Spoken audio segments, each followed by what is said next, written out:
Le président de la République du Burundi, qui est également commandant en chef des forces de défense et de sécurité, vient de présider une réunion à l'intention du haut commandement de l'armée et de la police, dont l'objet était essentiellement basé sur l'évaluation de la mise en œuvre des recommandations de leur dernière réunion qui avait eu lieu au mois de décembre de l'année passée, en 2022. Au cours de la réunion, ils ont pu évoquer certaines préoccupations qui s'observent aujourd'hui dans le domaine de la sécurité de manière générale, notamment des préoccupations relatives à un courant de fausses rumeurs qui entraîne la population, les déroute et les incite à la haine du pays, tout en sensibilisant l'audience qui était présente lors de la réunion à renforcer la quadriologie, c'est-à-dire être en collaboration étroite avec l'administration locale, la population, la sécurité, mais également ceux qui sont en charge de la justice, afin d'encadrer, d'être près de la population pour qu'ils ne soient pas déroutés ou bien distraits par les haineux du développement qui les incitent à haïr leur pays et les déroutent des travaux de développement. Ils ont également évoqué les problèmes liés aux fraudes qui s'observent, mais également à la pénurie artificielle, où on remarque que certains commerçants cachent les produits agricoles afin de plus tard faire des spéculations de prix ou de monter les prix, et ce qui cause une pauvreté artificielle. Et il a donné l'orientation de éradiquer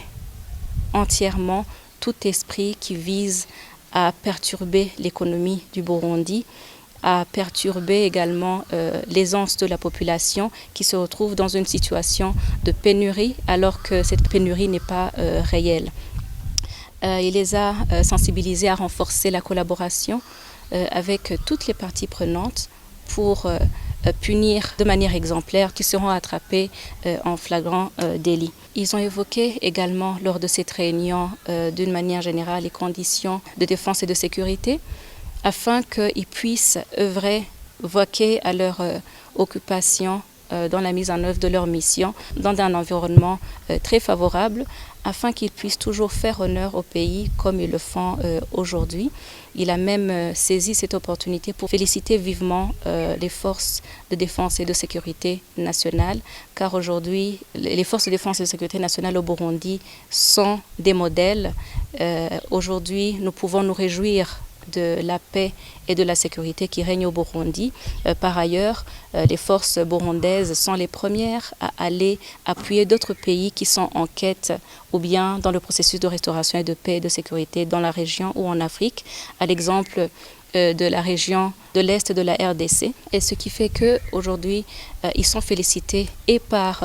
la région félicitée, mais également au niveau international. Il les a encouragés à continuer à faire honneur au pays, mais également à renforcer la bonne gouvernance, à coordonner, à vaquer également dans la coordination de la population burundaise pour que nous puissions atteindre notre vision en 2040, que le Burundi soit un pays émergent, en 2060 un pays développé.